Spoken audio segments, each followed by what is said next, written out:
Kalau setiap pemberitaan tentang adanya pimpinan pondok pesantren, kiai, ustadz, gus, guru ngaji yang kemudian mengkikuk-kikuk santriwatinya, ya, kemudian santri juga, ya, karena ada kan yang kiai dengan santri, ustadz dengan santri, gus dengan santri, seperti yang terjadi di Padang waktu itu, ya, orang dekat dengan Pak Idrus Romli, ya.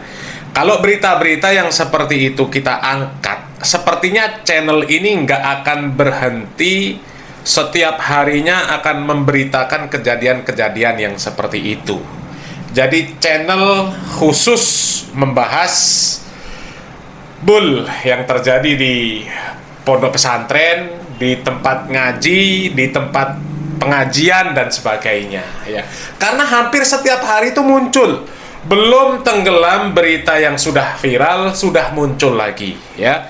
Belakangan ini kan yang di Pati, kemudian di Surabaya, kemudian di Tulungagung, kemudian di Jepara, kemudian di mana lagi? Di Padang, kemudian di Lahat, ya.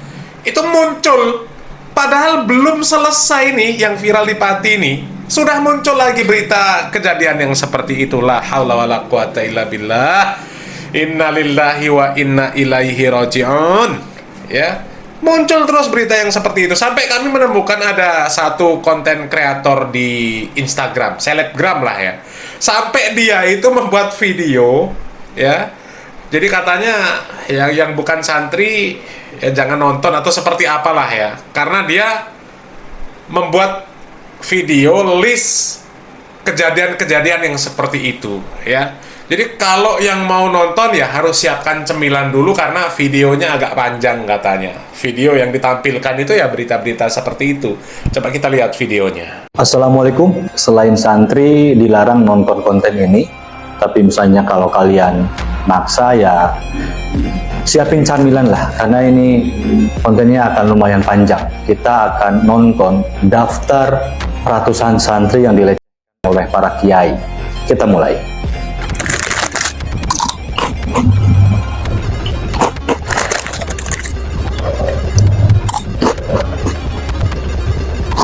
Yang jadi pertanyaan adalah, ketika satu kiai atau satu pondok merasa dilecehkan, para santri ini kompak untuk melakukan demonstrasi. Lalu apa yang akan dilakukan oleh para santri ketika mengetahui ratusan santri jadi korban kiai?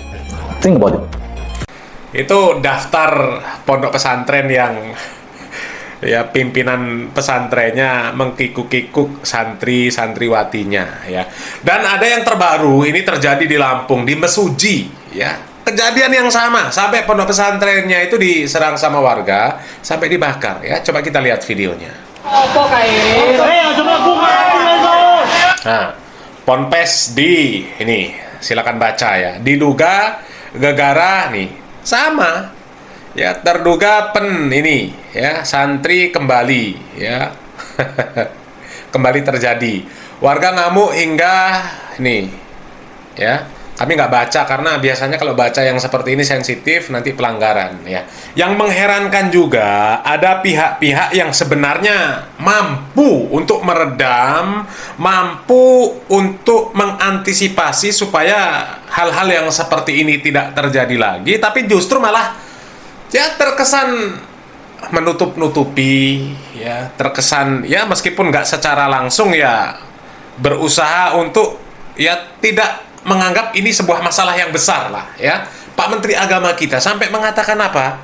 Hal yang seperti ini yang terjadi di pesantren ini cuma dibesar-besarkan media. Menteri Agama bilang kasus kekerasan seksual di pesantren cuma dibesar-besarkan media. Nasaruddin Umar menyebut jumlahnya sedikit, tapi media membuatnya terlihat besar. Padahal data JPPI mencatat ratusan kasus kekerasan di dunia pendidikan dan 36%-nya justru terjadi di pesantren. Pernyataan ini langsung memicu kontroversi dan sorotan publik.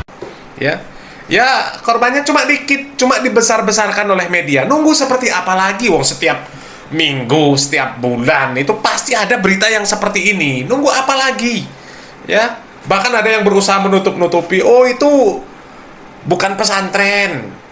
Itu cuma panti asuhan yang kemudian dikasih plakat dikasih plang, dikasih papan nama pesantren, dan itu belum lama. Bahwa yang bersangkutan ini bukan kiai, seseorang yang membuat panti asuhan atau apalah namanya, kemudian dikasih plakat pesantren belum lama. Coba dikatakan belum lama, sedangkan pengakuan dari yang punya pesantren itu ngaku itu sudah berdiri sejak 1997. Kula niku ndamel pondok niku kawit 97. Tahun 97. Terus menerus berjalan, terus menerus berjalan. Sedangkan pengakuan dari yang punya pesantren itu ngaku itu sudah berdiri sejak 1997. Bahkan ada yang mengatakan, oh ini bukan kiai tapi dukun, ya. Lah selama ini kemana sejak 97 sampai sekarang? Ya, kok nggak sadar dikibulin sama dukun, ya? Ya Allah, ya harusnya kan ketika ada kejadian yang seperti ini, ya jangan ditoleransi, jangan dinormalisasi, jangan seolah-olah ini kan hanya kejadian sedikit saja, nggak terlalu berarti, ya hanya sedikit yang jadi korban dan sebagainya. Iya, coba kalau anaknya yang jadi korban, ya kan? Kami agak ragu-ragu sih ngomong belak-belakan gitu kan, karena takut pelanggaran di YouTube, ya. Coba kalau anaknya yang jadi korban, ya. Apa akan ngomong begitu? Ya cuma sedikit itu dibandingkan ribuan pesantren. Ya pesantren ribuan aman-aman saja itu cuma sedikit. Lah satu pesantren kadang sampai yang jadi korban tuh 50, belasan. Aduh. Ya kalau dikalkulasikan setiap minggu, setiap bulan terjadi udah banyak. Coba kalau anaknya yang jadi korban, apa masih bisa ngomong begitu? Ya, ngomong ini korbannya nggak banyak, cuma dibesar-besarkan oleh media. Harusnya itu yang seperti itu jangan ditoleransi. Kemudian pengajian-pengajian, majelis-majelis, kegiatan-kegiatan yang bisa menyebabkan terjadinya perzinahan seperti itu, kasus-kasus seperti itu di stop. Ya, pengajian-pengajian yang katanya pengajian, tapi isinya laki-laki perempuan campur baur, ustadz kiai, ya salaman sama jamaahnya perempuan, tangannya sampai dikecup-kecup seperti itu. Lah itu perempuan dewasa, bukan mahram. Lah kok bisa salaman? Innalillahi wa inna ilaihi rajiun. Belum lagi majelis jogetan, laki-laki perempuan campur baur, kiainya kalau ceramah yang keluar ya kata-kata yang mesum dan sebagainya. Ya, harusnya yang seperti itu dicegah. Bukan malah berita-berita yang seperti ini dianggap nggak terlalu berarti. Ya, ribuan pesantren aman-aman saja, itu cuma sedikit. Ya, beritanya cuma dibesar-besarkan oleh media. Astagfirullahaladzim, astagfirullahaladzim. Ya, kita cuma bisa berpesan ya kepada kaum muslimin, ya hati-hatilah bermajelis, hati-hati memasukkan anak ke pondok pesantren. Dilihat bagaimana pondok pesantrennya, dilihat bagaimana pemahamannya, ya. Kalau dengan perempuan sudah salam-salaman, ya perempuan yang bukan mahram salaman sampai dikecup-kecup tangannya, sampai dengan perempuan ustadznya, kiainya kok kayak nggak ada batasan. Jangan dipondokkan pesantren yang seperti itu, ya. Kalau ada majelisan yang isinya laki-laki perempuan disuruh jogetan lah, macam-macam lah, jangan kumpul dengan majelis-majelis yang seperti itu, ya, daripada jadi korban berikutnya, ya. Mudah-mudahan bermanfaat.